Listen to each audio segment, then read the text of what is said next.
L'incubo di nuovo si è fatto vivo. Chiediamo l'intervento subito delle forze dell'ordine. Loro sanno.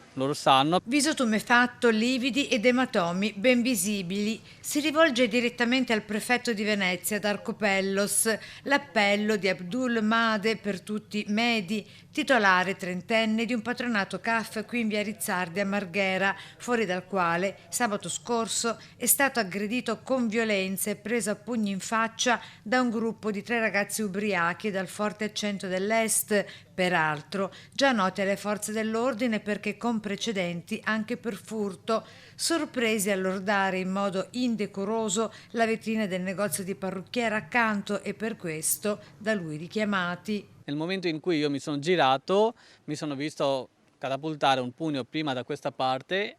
Non riuscivo a capire che cosa fosse successo. Appena mi sono girato ho preso un altro pugno qua e dopo ho iniziato a difendermi. Nel momento in cui ho iniziato a difendermi, altri 2 suoi amici che erano con lui hanno iniziato a aggredirmi brutalmente. Le sue condizioni non risultano gravi, ma i segni delle botte e dei pugni in faccia sono evidenti. Queste sono persone che continuamente a Marghera cercano di disturbare le persone, chiedere i soldi.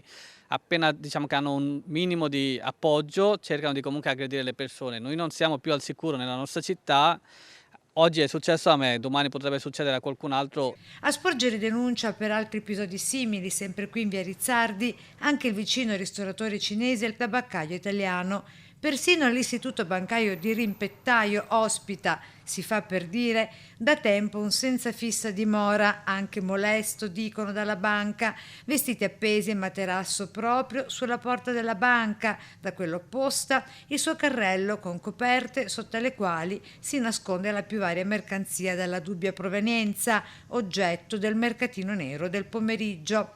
Senza parlare dei tossicodipendenti che si fanno di crack e di eroina anche in pieno giorno, ci dicono gli stessi clienti sempre della banca.